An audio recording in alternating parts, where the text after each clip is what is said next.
एक तरफ बंगाल चुनाव जीतने के लिए गृह मंत्री अमित शाह ने पूरे भारत का सिस्टम लगा दिया है, तो वहीं दूसरी तरफ वोटिंग के बीचों बीच कोलकाता हाईकोर्ट ने ऐसा फैसला दिया है कि ज्ञानेश कुमार की हालत खराब है। खबर है कि हाईकोर्ट ने सिर्फ चुनाव आयोग के आदेश को कैंसिल नहीं किया है, बल्कि उल्टा नोटिस जारी करते हुए कैसे गृह मंत्री अमित शाह के खेल को एक्सपोज कर दिया है। इस पर जानकारी देने के लिए हमारे प्रियंका जी मौजूद है। प्रियंका जी, वोटिंग के बीचों बीच हाईकोर्ट ने जैसा फैसला दिया है, क्या चुनाव आयोग की चोरी पकड़ ली गई है? सिर्फ चुनाव आयोग की नहीं, गृह मंत्री अमित शाह का पूरा खेल कोलकाता हाईकोर्ट ने एक्सपोज कर दिया है। और कैसे ममता बनर्जी की वोटिंग के बीचों बीच शानदार जीत हुई है, आपको बताएंगे। लेकिन खबर में सबसे पहले शुरुआत पर भारतीय जनता पार्टी के खेल से करते हैं कि कैसे भारतीय जनता पार्टी के लिए बंगाल का चुनाव नाक का सवाल बन चुका है और ये नाक अब कटने वाली है। आपको बता दें शिवानी, अगर बंगाल के चुनावों की बात की जाए तो पहली बार ऐसा हुआ कि बंगाल के चुनावों में सेंट्रल फोर्स के कम से कम 500 से ज्यादा कंपनियों को तैनात कर दिया गया। तस्वीरें आप देख सकती हैं कि किस तरीके से सड़कों पर बाकायदा मार्च निकाली जा रही है। हाल तो ऐसा हो चुका है कि लगता है कि मानो कि ईरान का सामना करने के लिए अमेरिका सड़कों पर उतरा है। मतलब ये हाल चुनावों का हो चुका है।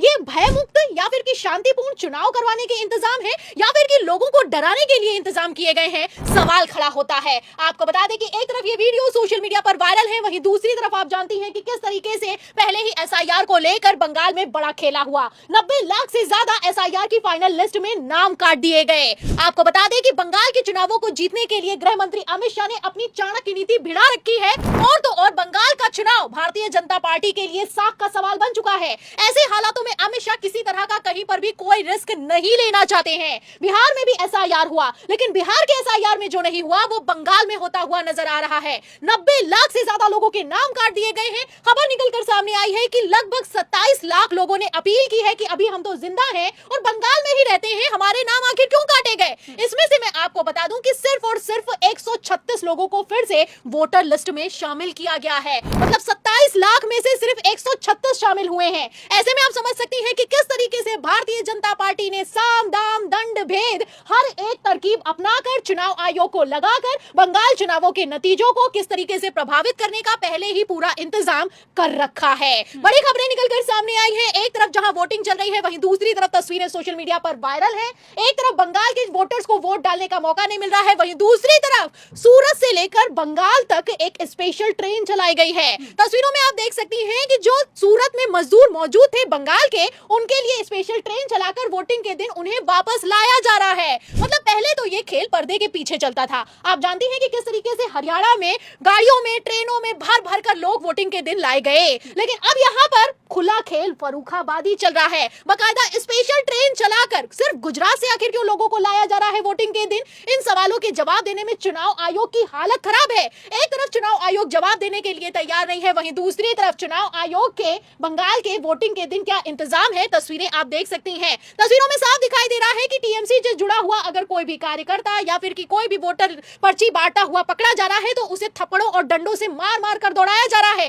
एक तरफ टीएमसी के लोग टारगेट पर हैं, वहीं दूसरी तरफ बंगाल की ही तस्वीरों में आप देख सकती हैं कि किस तरीके से भारतीय जनता पार्टी के उम्मीदवार को पब्लिक ने दौड़ा लिया है। बाकायदा जूते चप्पलों और थप्पड़ों से स्वागत किया जा रहा है। ये पोलिंग बूथ का हाल हो चुका है। तस्वीरों में साफ दिखाई दे रहा है कि कुमारगंज से बीजेपी के उम्मीदवार है शुभेंदु सरकार, जिन्हें पब्लिक ने दौड़ा लिया है। एक पुलिस वाला है, बेचारा पुलिस वाला बचा तक नहीं पाता है, तब तक पब्लिक सवालों के जवाब मांगती है। तो एक तरफ अगर पब्लिक के वोटिंग करने का अधिकार छीना जाएगा तो किस तरीके से लोकतंत्र की रक्षा के लिए पब्लिक ने ही कमान संभाली है, आप तस्वीरों से अंदाजा लगा सकती हैं। वहीं दूसरी तरफ अगर बात की जाए पोलिंग बूथों पर, तो वहां पर बम चलाए जा रहे हैं। कहीं पर ईवीएम खराब पड़ी हुई है तो कहीं पर सीआरपीएफ वाले ही वोटिंग करते हुए नजर आ रहे हैं। तरह तरह के दावे किए जा रहे हैं और इन दावों के बीच मुर्शिदाबाद की खबर ने तहलका मचाने का काम किया है। आपको बता दें, पश्चिम बंगाल के पोलिंग बूथ पर जो देसी बम है वो मारे जा रहे हैं। कई लोगों के घायल होने की खबर निकलकर सामने आई है और ये हाल तो तब हो चुका है जब चुनाव के लिए केंद्रीय अर्धसैनिक बलों की रिकॉर्ड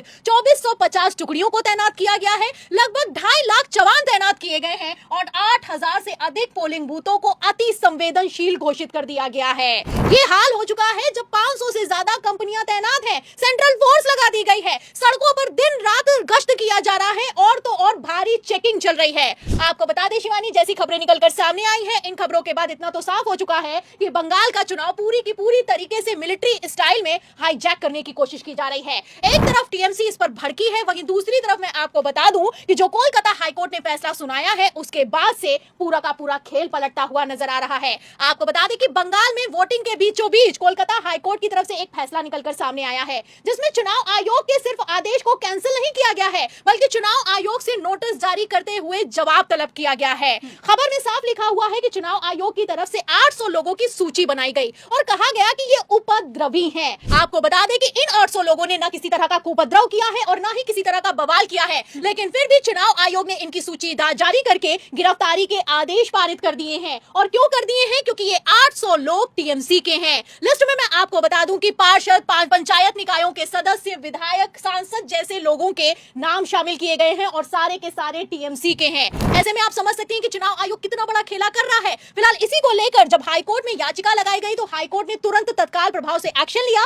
और ऐसा आदेश पारित किया कि गृह मंत्री अमित शाह की भी बोलती बंद दिखाई दे रही है। मतलब जो अमित शाह कल तक किस तरीके से सेंट्रल फोर्स लगाकर बंगाल का चुनाव प्रभावित करने की कोशिश कर रहे थे, वही अमित शाह अब चुनाव आयोग के खेल में फंस गए हैं, क्योंकि चुनाव आयोग का कहना है कि हमने ट्रबल मेकर की सूची तैयार की है। इसी पर मैं आपको बता दूं कि जब कोलकाता हाईकोर्ट में सुनवाई हुई है तो चीफ जस्टिस है सुजॉय पॉल, वो जबरदस्त भड़के हैं। उनका कहना है कि अगर उपद्रव किया है या फिर कि किसी तरह का बवाल किया है तो गिरफ्तार करो। पहले से ही सूची बनाकर उसमें सारे टीएमसी के नेताओं का नाम शामिल करके साबित क्या करना चाहते हो? आपको बता दें शिवानी, कोर्ट में सुनवाई के दौरान सवाल करते हुए पूछा गया कि यदि कोई अपराधी है तो उस पर गिरफ्तारी के चार्ज लगाओ, पहले से सूची क्यों बनाई गई है? इस पर चुनाव आयोग ने कहा कि ये लोग उपद्रव कर सकते हैं और जो भी जानकारी है वो अति संवेदनशील है, इसलिए हम उसको साझा अभी नहीं कर सकते हैं। मतलब जब भी चुनाव आयोग जवाब नहीं दे पाता है कोर्ट में तो हर बार यही कहता है कि अति संवेदनशील है। फिलहाल कितना संवेदनशील है और क्या चुनाव आयोग छुपाने की कोशिश कर रहा है, आप समझ सकती हैं। मतलब जो बंगाल में चल रहा है वो बंगाल के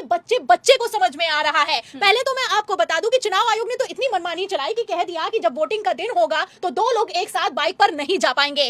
इसके बाद जब फजियत हुई तो कह दिया कि अगर जाना है तो अपना आधार कार्ड दिखाना होगा। तो हड़बड़ी में इस तरीके के आदेश पारित करे जा रहे हैं, बंगाल में मनमानी चलाई जा रही है। चुनाव आयोग ने इस बार हद पार करके रख दी है, क्योंकि गृह मंत्री अमित शाह के लिए अब बंगाल का चुनाव नाक का सवाल बन चुका है। अगर पिछली बार के विधानसभा चुनावों की बात की जाए तो 2021 में अमित शाह ने 200 सीटें जीतने का लक्ष्य रखा था, लेकिन यहाँ पर मैं आपको बता दूं शिवानी, 200 तो दूर की बात है, सैकड़ा भी भारतीय जनता पार्टी पार नहीं कर पाई। भारतीय जनता पार्टी महज 77 सीटों पर सिमट गई और ममता बनर्जी ने 213 सीटें जीतकर पूर्ण बहुमत की सरकार बनाई। तो फिलहाल पिछली बार भी अमित शाह की भयंकर फजियत हुई थी और इस बार भी फजियत से बचने के लिए अमित शाह ने अपना टारगेट घटाकर 160 कर दिया है। लेकिन 160 तो छोड़िए, यहाँ पर भारतीय जनता पार्टी को 100 सीटें भी आ जाएं तो बड़ी बात होगी, क्योंकि बंगाल में ममता बनर्जी को हरा पाना, ममता बनर्जी के किले को धराशाही कर पाना बीजेपी के बस की बात नहीं है। इसीलिए पहले से सारी तैयारियां कर ली गई हैं। अगर बंगाल की बात की जाए तो बंगाल में टोटल सीटें होती हैं 292। अब इन 292 में अमित शाह कितनी सीटें जीत पाएंगे और क्या अमित शाह को भी जैसे कोलकाता हाईकोर्ट में चुनाव आयोग को झटका लगा है वैसे ही बंगाल के चुनावों में झटका लगने वाला है, ये देखना होगा। बिल्कुल, सवाल है कि क्या अमित शाह पूरा सिस्टम लगाकर ममता बनर्जी के खिलाफ फतह कर पाएंगे?